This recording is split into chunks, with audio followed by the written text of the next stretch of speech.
Hello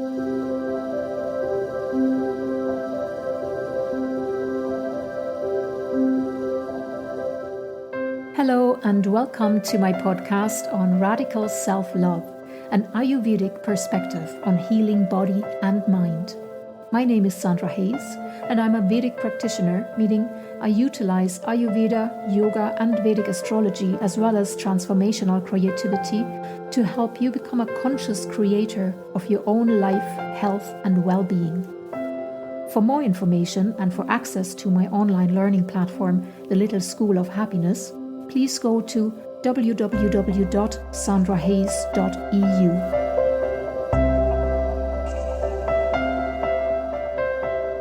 So I know it's been a while, but I'm finally getting around to record a new season, and this time it will be about yoga more than Ayurveda, although the two really overlap a lot, so the one really doesn't work without the other very well, because when I say yoga, I'm not talking about the type of yoga that most people these days imagine when they hear the word yoga. So I'm not talking about the general yoga classes of physical exercises, even though that's wonderful too.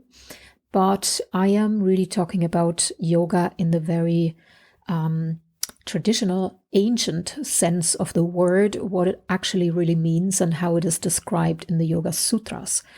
And in my opinion, the Yoga Sutras, the classical text about about yoga, really is a manual, not for yoga postures or physical health or anything like that, but it's a manual for mental health. And specifically, in my opinion, it really is a manual for trauma healing or for trauma release.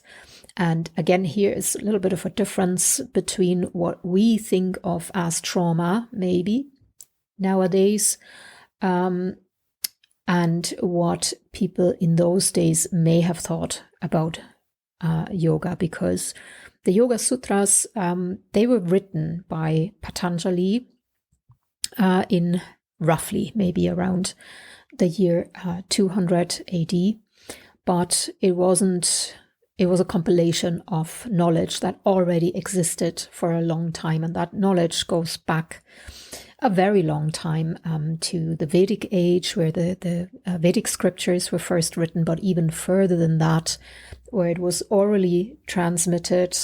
And the mythology says that it actually goes back so far that it is very likely coming from a time that the scriptures refer to as Satya Yuga, which is a time, an age of truth, where maybe even all people or most people would have been in a state of enlightenment. And enlightenment meaning having no dark spots, no darkness, no hidden unconscious conditionings, but living completely authentically and openly and full of integrity, and through that having access also to their inner wisdom that is connected to cosmic intelligence.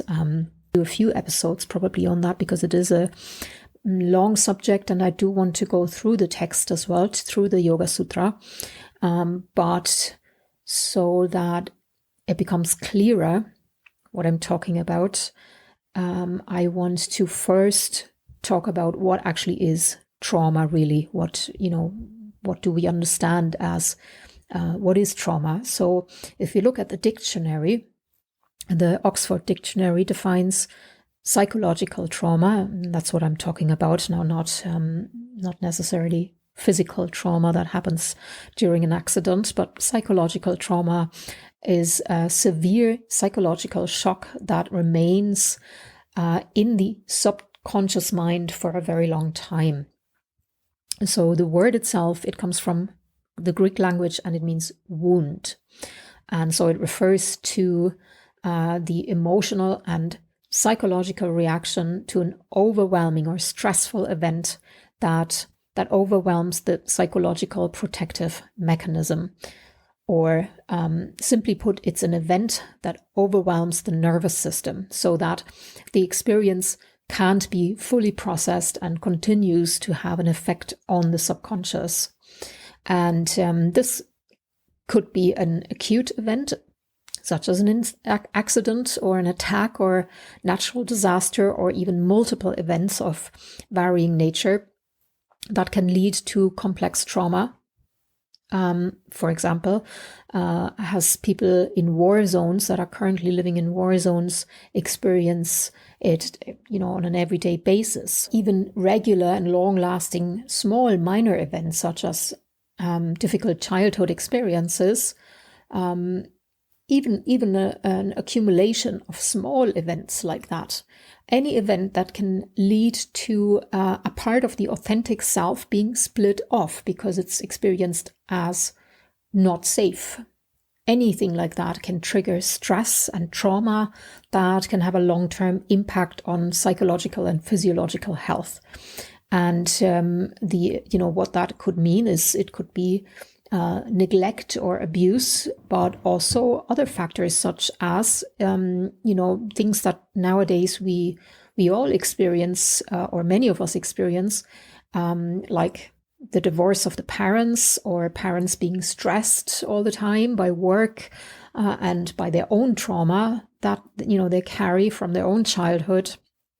And even things like a stressed parent telling you to stop, leave me alone, and you're annoying me, or thing like a child laughing and playing and the parent telling them to stop laughing because you're disturbing my peace, or whatever, things like that. And the child then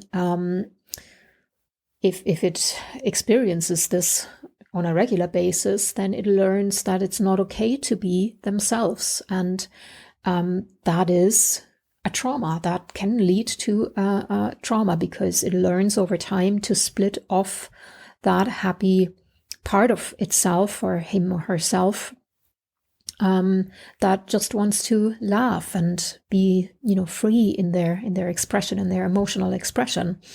And the other way around as well, a child that cries over something and it hears continuously, "Oh, stop crying," or we all know this, "I'll give you something to cry about," or all of this is a cause, can be a cause for trauma, because all of this can lead to a splitting off of our true self. And that is, of course, in our society, this might be considered normal.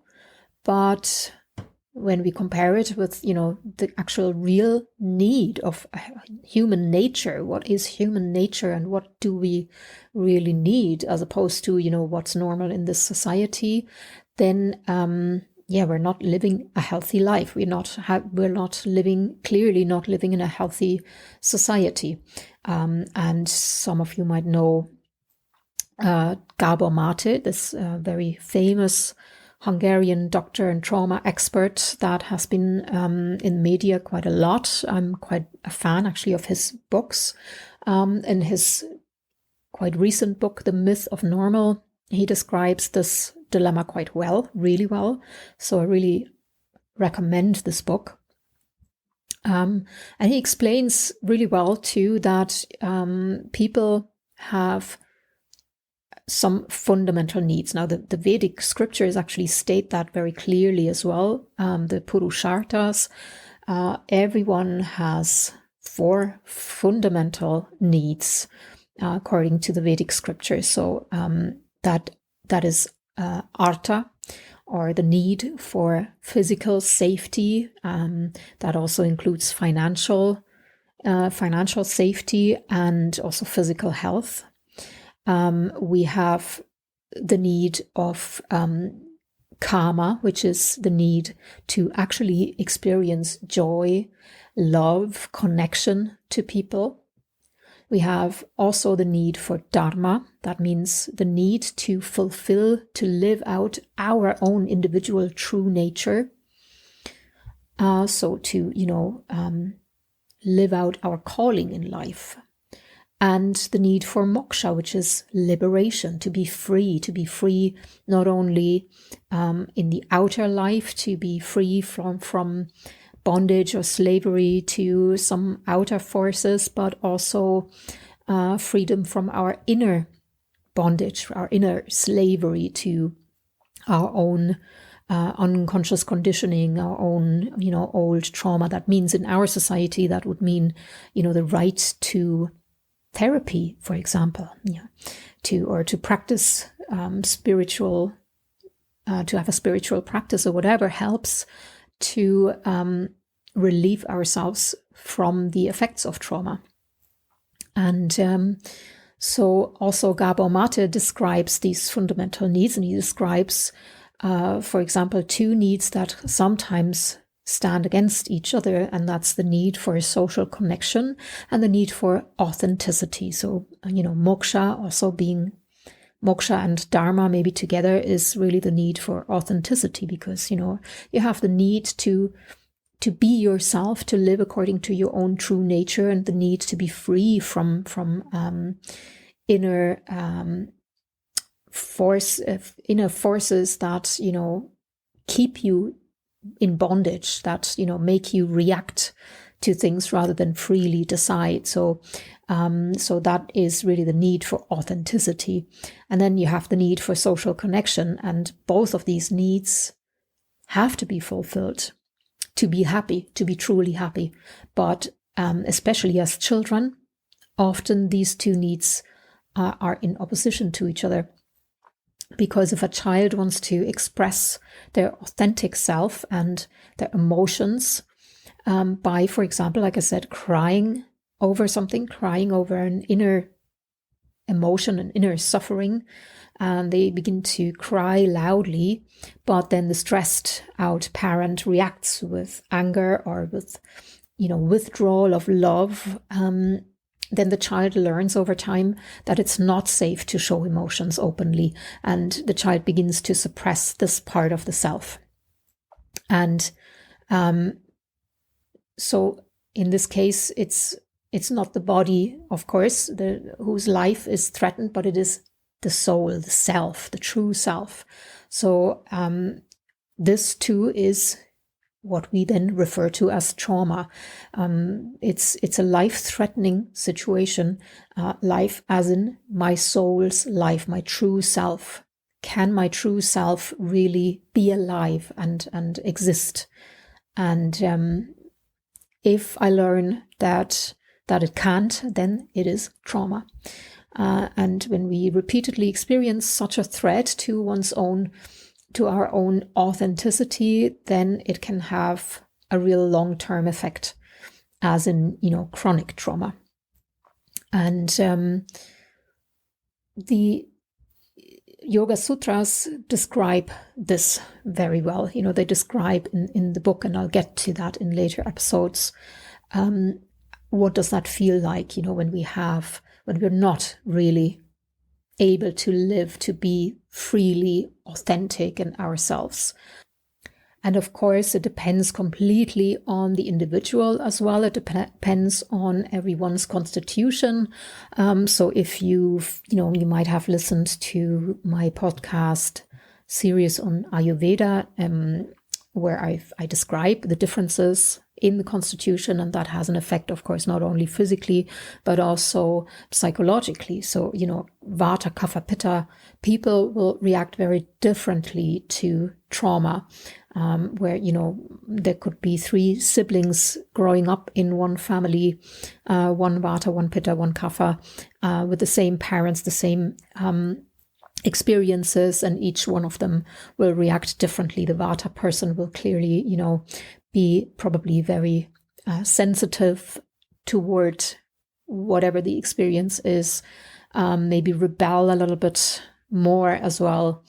react with more trauma than the Kapha person. Kapha person, it was usually generally quite a sturdy constitution. They can take a little bit more, and the Pitta person or Pitta child might actually, maybe take a little bit more as well, but be able to react maybe more aggressively to whatever is happening. As an example. So it completely depends. And, from an Ayurvedic perspective, everything, as you probably know, if you know anything about Ayurveda, then you know that everything in Ayurveda is about digestion. So in in physiology, it's about digestion, because we eat, we take in food, we digest that food, and then we eliminate the remains, the leftovers, and that happens on the gross level. It happens on a microscopic level. In each and every cell is the same process of digestion in your metabolism.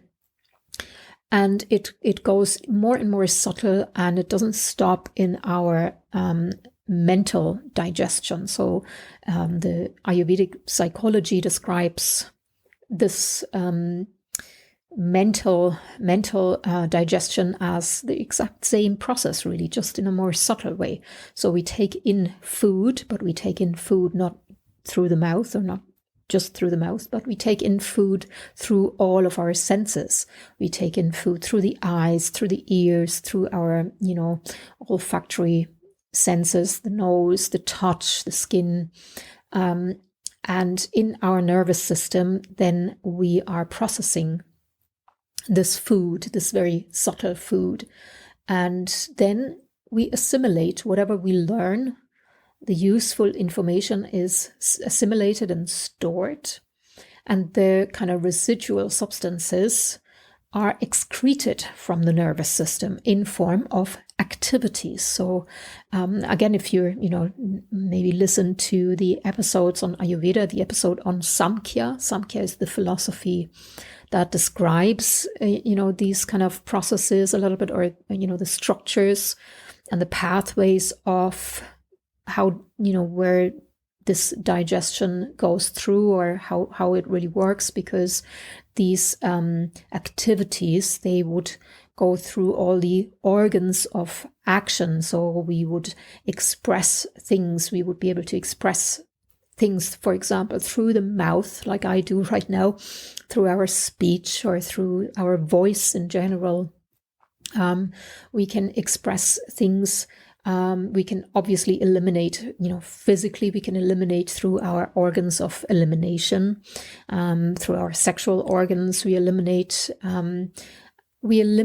also through the hands, in that we do things, we create things, we make things, and we eliminate through the legs in form of movement. We eliminate emotional residue every time we move physically. We do, we go for a long walk, or we do any kind of exercise or sport or yoga.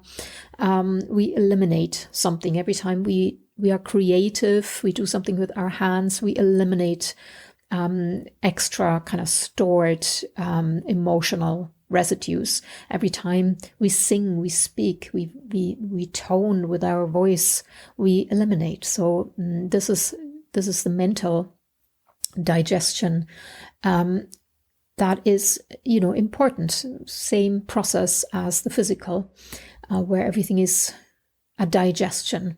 And of course, if exactly the same as in the physical digestion, if we eat too much, then, we're overloaded. If we get too much information through our senses, then our nervous system is overloaded. And whatever can't, if there's an imbalance, for example, between what we take in and what we put out. So if we are, for example, listening to news all the time. So this is very typical for our society. So we feel like we need to listen to all the news all the time. We need to take in all the information of what is going on in the world, and mostly the news, of course, they are not usually positive. They're usually the negative events that are fed to us. And, this is not a bad thing in itself.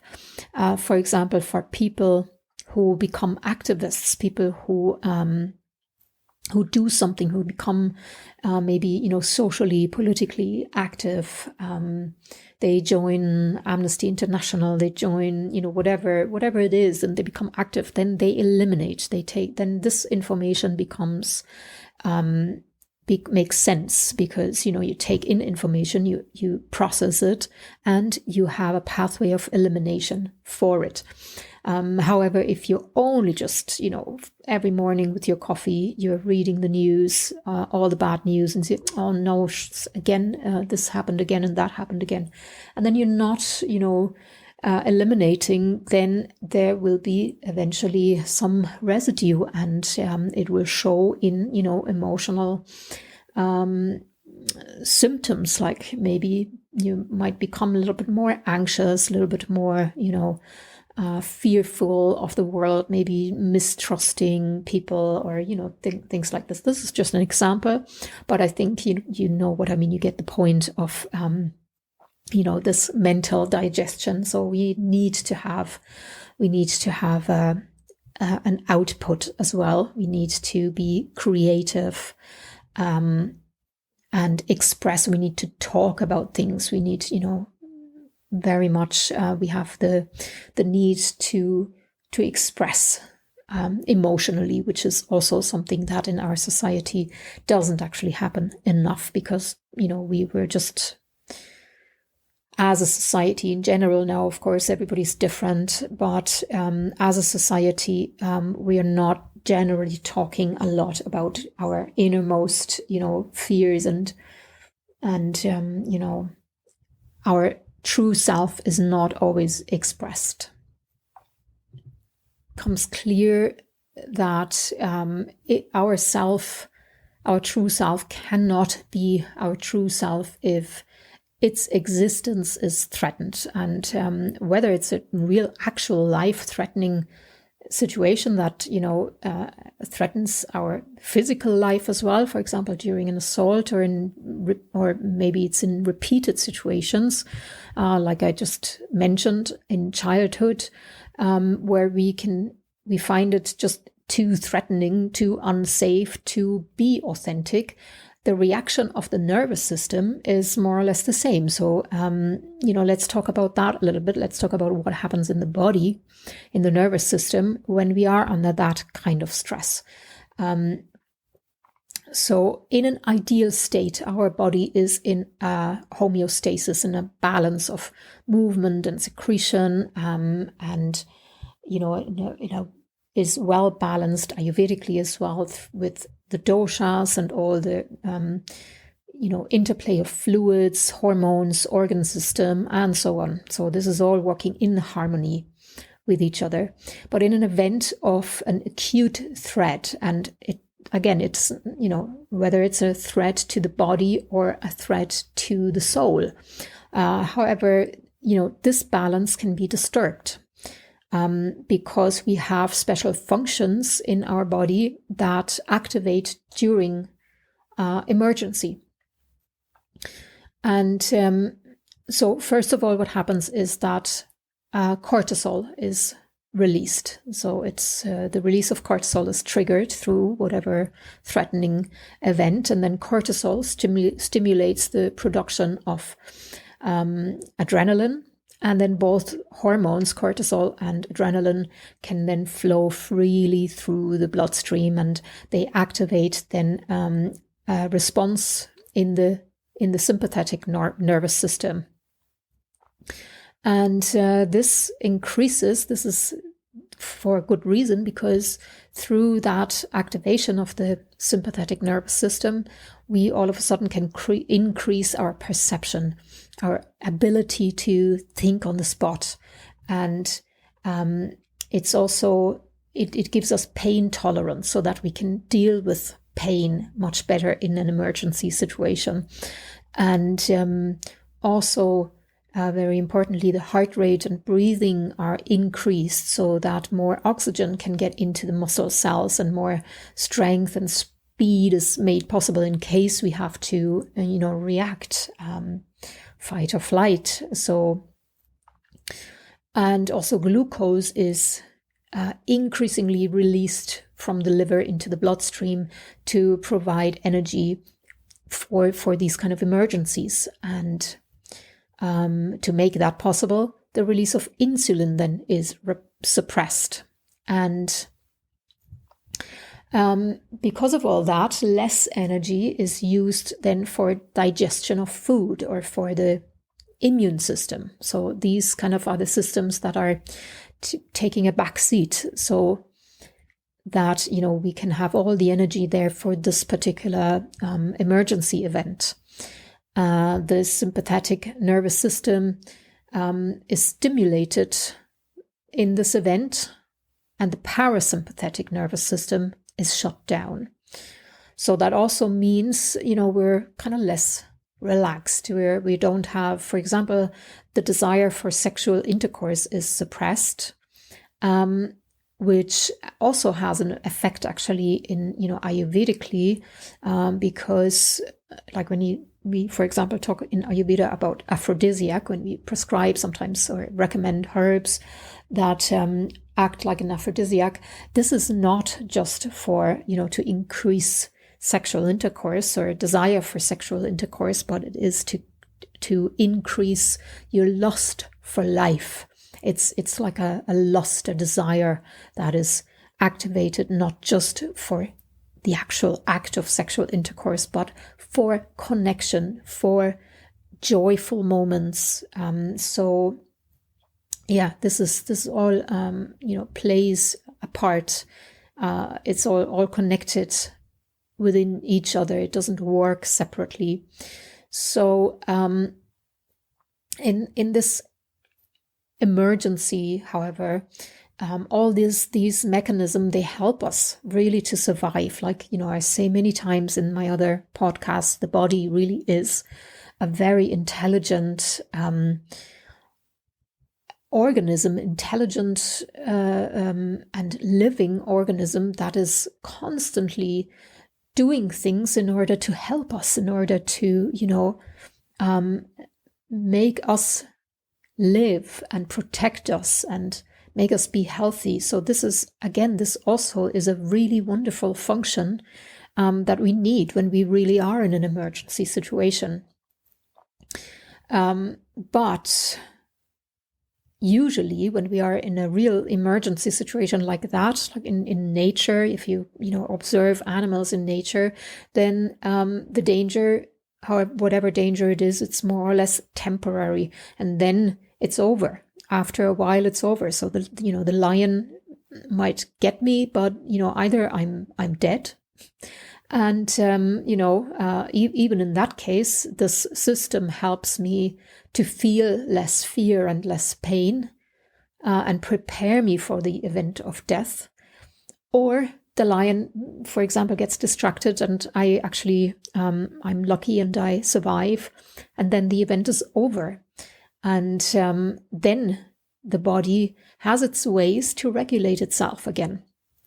And usually this is how it's supposed to work. But in some circumstances, this self-regulatory process is disrupted. For example, when stress becomes chronic.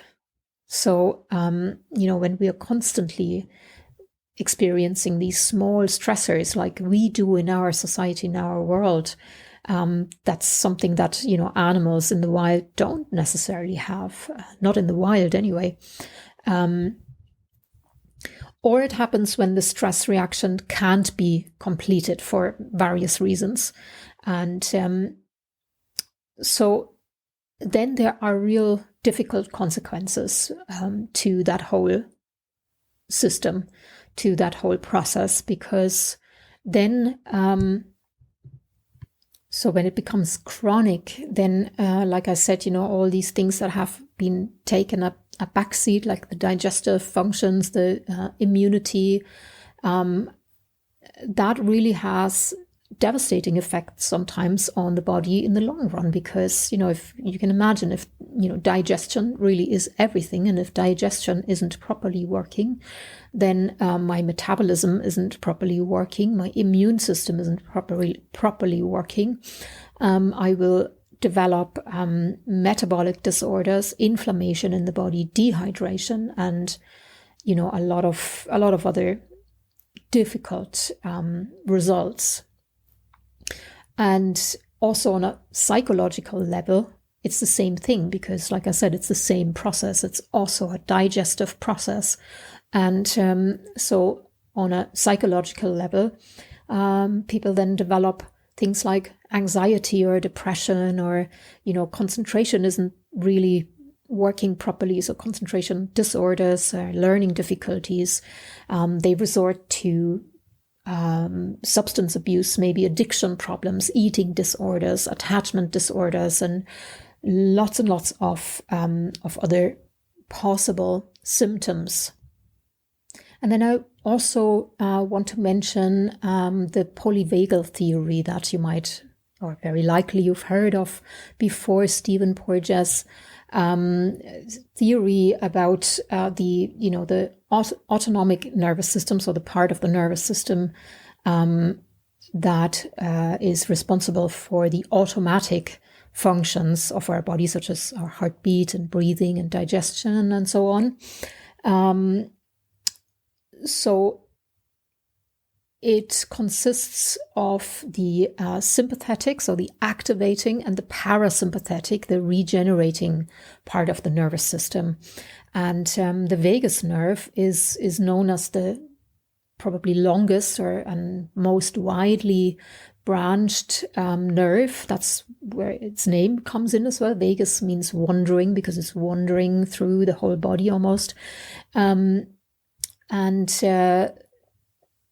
So yeah, and it comes directly, it's one of the nerves that comes directly from the brain. So it's actually the 10th of 12 cranial nerves that we have in the body that originate directly in the brain and supply also our sensory organs, among other things, and our facial muscles, so that we can communicate with the outside world through, our mimic and through our senses as well. And also, actually, this is one reason why, head massage and face massage as well in Ayurveda is so effective, because it really speaks directly to those nerves, and to the vagus nerve as well.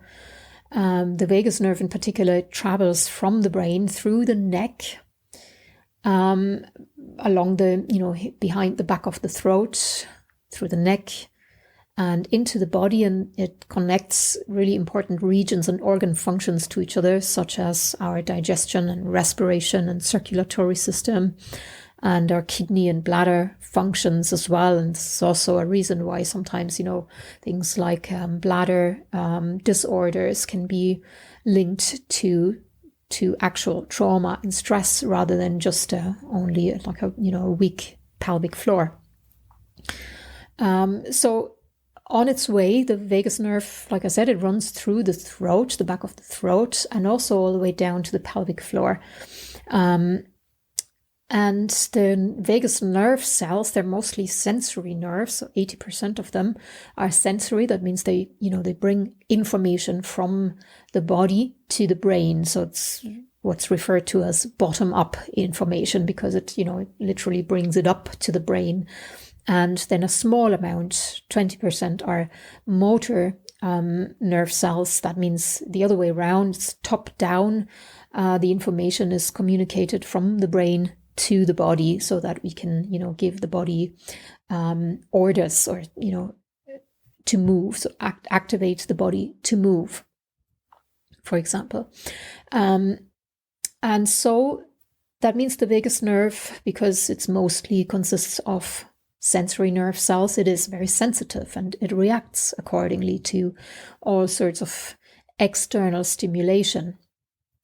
And Stephen Porges discovered it in the 90s. He discovered not the vagus nerve, that was there discovered before, but he discovered that the vagus nerve doesn't just have one function, as it was previously believed, but it has several functions that are important for correctly understanding stress and trauma reactions. So the vagus nerves runs in two main pathways, and both of them are connected to the sympathetic nervous system. So there's the posterior, the dorsal branch, and there is the anterior branch. And the posterior, the dorsal branch, stimulates our freeze response. That means, in a traumatic experience, when we see no other option, when we realize there is no option, we can't fight and we can't flee. And that means we just have to give up. And that is, in a real emergency situation, it's really important, of course, because it literally prepares us to die. Because, in the event of death, we are calmed down. We're kind of, we don't feel as much pain. Then we can, in a way, surrender to the situation. We're not able to do anything anymore. We freeze. It's, in an emotional sense, when we have a freeze response in a chronic way, like in the stress response that I described just now, then if you imagine, we're chronically in kind of a little bit of a freeze response, then that means emotionally we just have this constant sense of numbness or of hopelessness, or, dissociation as well. And shame actually is connected to that as well, a sense of shame, because it's, it's something that, we are not active. We are the victims, basically. And physically it results also in a slowing of the metabolism and blood pressure and breathing. And obviously you can imagine that it has difficult symptoms and, many physical and emotional symptoms that can arise from that. So to get out of this freeze response, the sympathetic nervous system is first stimulated, which enables us then to become active again. And that means, in the wild, in nature, that means the animals shake off the trauma. Like you've heard that before. Maybe, David Berceli, the kind of shaking trauma release exercises seen from animals in the wild that just literally would shake and shake and shake until, they've shaken it out, and then they would leave and the trauma would be, gone. They don't seem to carry around long-term trauma, but we do. And it's partly maybe because, we don't do that. We don't shake it off. But also there's one other step that might be missing, and that's that, the animal in the wild, after it would shake off the trauma, it will go and rejoin the pack, rejoin the herd. And we don't do that either. So we would have to, shake off the trauma and then go and rejoin, our pack, our kind of family, our friends, and be, connected again and have that social security among our community. Because here in that social connection, then the ventral branch of the vagus nerve becomes active. And according to Stephen Porges, these functions are really important to, for understanding even how certain behaviors and psychological problems arise after traumatic experiences, and how they can be treated effectively then with, various methods. And the polyvagal theory, I have to say that as well, is actually, considered quite questionable in conventional medicine. because, it's maybe some, lack of evidence for some parts of it. But in actual trauma therapy, it's really successfully applied, and it works. So, when the theories are applied, it works really well.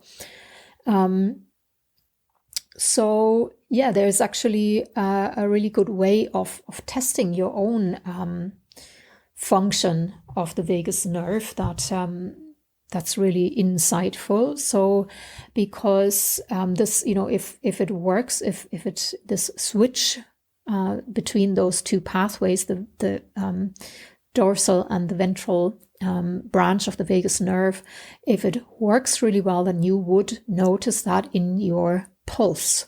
So if you take your pulse and you just, feel your pulse and get a sense of the rhythm, you don't even have to measure it or anything. But if you take then a breath in and a breath out slowly, and usually in a healthy nervous system, you would feel that in your exhalation, the pulse slows down, even slightly, but it slows down, and you would clearly feel that. Now, if you can't feel any change at all, then, it can be a sign then that, there is kind of some stress response or some stress in the body, that, that pathway of the vagus nerve isn't quite switching harmoniously. So that's a good way of testing. And so that's enough for now, enough for the first part. I will tell you more and tell you what all of that has to do with yoga and the Yoga Sutras. So bear with me on that, and I'll talk to you soon. Again, thank you very much.